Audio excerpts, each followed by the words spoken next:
Hello दोस्तों, welcome back to my channel. अगर आपने अभी तक मेरे चैनल को सब्सक्राइब नहीं किया है तो जल्दी से मेरे चैनल को सब्सक्राइब कर दें। आज मैं आपके लिए एक न्यू चाइनीज ड्रामा एक्सप्लेन करने वाली हूँ जिसका नाम है गो बैक लवर। एपिसोड 1 की शुरुआत में हमें 2018 का वक्त दिखाया जाता है। इस ड्रामा की फीमेल लीड जिसका नाम शनशिंग है एक यूनिवर्सिटी कंपटीशन जीत जाती है। अब यहाँ पर इस ड्रामा का मेन लीड लू शिंग-येन आता है और ये शनशिंग को इसके जीतने पर कंग्रेचुलेशंस कह रहा होता है। लू शिंग-येन कहता है कि जब हम 18 साल के थे तब हमारा रिलेशनशिप शुरू हुआ था। लू शिंग-येन कहता है कि उस टाइम से मुझे तुम्हारे 5 यॉन वापस करने हैं। अब इतने साल गुजरने के बाद मुझे तुम्हारा ये कर्ज इंटरेस्ट के साथ वापस करना है, यानी कि मुझे तुम्हारे अब 9 यॉन वापस करने हैं। ये कहकर लू शिंग-येन अपनी पॉकेट से रिंग निकालता है। ये देखकर शनशिंग हैरान हो रही होती है। लू शिंग-येन शनशिंग से पूछता है कि क्या तुम मेरे साथ सिविल अफेयर्स ब्यूरो जाकर ये 9 यॉन इस्तेमाल करोगी। सब लोग शनशिंग को हाँ बोलने के लिए कह रहे होते हैं। शनशिंग अपने आप से कहने लगती है कि फेरी टेल्स में जब प्रिंसेस को प्रिंस प्रपोज करता है तो वो हाँ बोलकर उससे शादी कर लेती है और फिर वो सारी जिंदगी एक साथ खुश रहते हैं। लेकिन हकीकत में प्रपोजल खुशियों का आगाज नहीं होता, बल्कि इससे आपका रिलेशनशिप भी खत्म हो सकता है। अब 2024 का वक्त दिखाया जाता है। शनशिंग मिंग के साथ एयरपोर्ट पर मौजूद होती है। शनशिंग एक लड़के के पास चली जाती है और उसको बताती है कि मैं एक डेटिंग शो की प्रोड्यूसर हूँ। ये लड़का कहता है कि आपको मुझसे क्या चाहिए। इतने में यहाँ पर मिंग भी आ जाता है, कहता है कि हमें इस वक्त सिंगल मेल गेस्ट की जरूरत है, इसलिए हम आपसे ये पूछ रहे हैं कि आप हमारा प्रोग्राम ज्वाइन करना चाहेंगे।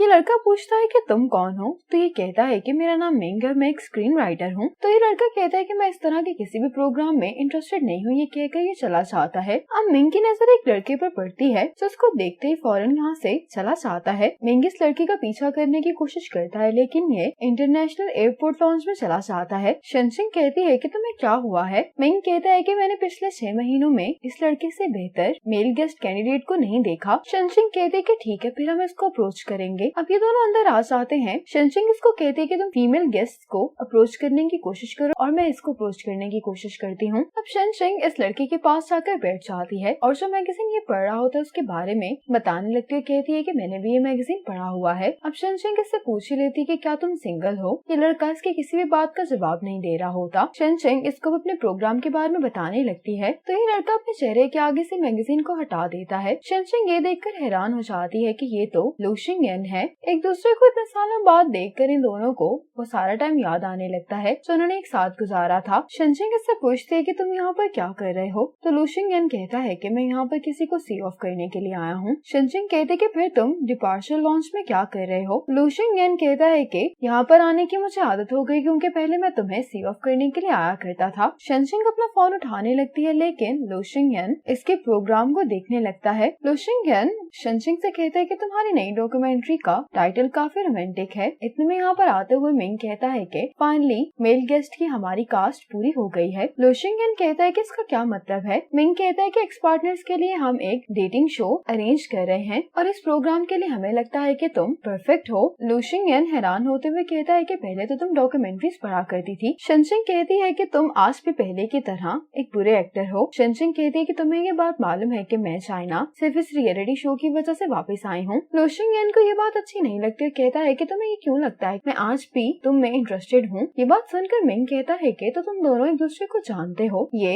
लू शिंग-येन से कहता है कि क्या तुम शो में अपनी एक्स गर्लफ्रेंड को ला सकते हो। लू शिंग-येन कहता है कि मुझे नहीं लगता कि वो मानेगी। मिंग इन दोनों को देखकर समझ आता है कि असल बात क्या है। इतने में शनशिंग को इसकी फ्रेंड चिंजू की कॉल आती है जो कि इसको कहती है कि तुम जल्दी आ जाओ, तुम मेरी ब्राइड्समेड हो। शनशिंग आकर कहती है कि मुझे कहीं पर जाना है। ये सुनकर लू शिंग-येन कहता है कि मैं भी चेंजा और चेंजू की सेरेमनी में जा रहा हूँ, क्या तुम्हें राइड चाहिए। शनशिंग देखती है कि उसको कोई टैक्सी नहीं मिलने वाली, इसलिए ये लू शिंग-येन के साथ जाने के लिए मान जाती है। शनशिंग और लू शिंग-येन ट्रैफिक में फंस चुके होते हैं। शनशिंग उसको कहती है कि सिर्फ यहीं पर ट्रैफिक जैम है, तुम अपनी कार यहीं पर पार्क कर दो, हम नेक्स्ट स्टॉप पर जाकर टैक्सी ले लेते हैं। जब ये दोनों कार से उतरते हैं तो लू शिंग-येन इसको कहता है कि तुम हील्स में नहीं चल पाओगे, इसलिए ये शूज पहन लो। शनशिंग कहती है कि क्या ये तुम्हारी गर्लफ्रेंड के शूज हैं। लू शिंग-येन कहता है कि तुम मेरी प्राइवेट लाइफ में कुछ ज्यादा इंटरेस्ट ले रही हो। शनशिंग कहती है कि ऐसी कोई बात नहीं, मुझे बस दूसरों की चीजें इस्तेमाल करना अच्छा नहीं लगता। दूसरी तरफ चेंगजा और चेंजू ने अपनी सेपरेशन सेरेमनी अरेंज की होती है। इनकी डिवोर्स सेरेमनी शुरू हो गई होती है। जो स्पोक्स पर्सन होता है वो कहता है कि जब तुम दोनों डिवोर्स ही ले रहे हो तो फिर ये सेरेमनी अरेंज करने की क्या जरूरत है। अब ये दोनों इसी बात का जवाब देने लगते हैं, लेकिन इन दोनों का झगड़ा शुरू हो जाता है। अब पहले पहले सेशन का नाम ब्लेमिंग सेशन होता है। चंचू कहती है कि मैं और चेंग जाओ कई सालों से एक दूसरे के साथ हैं, लेकिन इसने कभी भी समझने की कोशिश नहीं की कि मैं क्या चाहती हूँ। चंचू कहती है कि अगर मेरा हस्बैंड मुझे इमोशनल सपोर्ट ही नहीं दे सकता तो फिर मुझे उसकी जरूरत ही क्यों है। चेंग जाओ कहता है कि ऐसी बात नहीं है कि मुझे तुम्हारी परवाह नहीं है, लेकिन हर चीज की कोई लिमिट होती है। तुम तो ये चाहती हो कि मैं तुम्हें दिन में 8 दफा वीडियो कॉल करूँ, और मैं कोई डॉक्टर नहीं हूँ। जब तुम बीमार होती हो, अगर तुम मुझसे झगड़ने की बजाय मेडिसिन ले लेती तो शायद तुम जल्दी रिकवर कर जाती। जब भी तुम्हारा मूड खराब होता है तो मैं तुमसे ये पूछता हूँ कि तुम्हें क्या हुआ है, लेकिन तुम मुझसे कहती हो कि मुझे गेस करना होगा। मैं कोई फॉर्चून टेलर नहीं हूँ। अब शेन शिंग और लू शिंगयन भी यहाँ पर आ जाते हैं। ये दोनों यहाँ पर इन दोनों की रिंग्स लेने के लिए आए होते हैं। चेंग जाओ और चेन सू अपनी अपनी वेडिंग रिंग उतार कर इन दोनों को दे देते हैं। इसी के साथ इनकी ये सेरेमनी खत्म हो जाती है। अब यहाँ पर वो वीडियो चलने लगती है जिसमें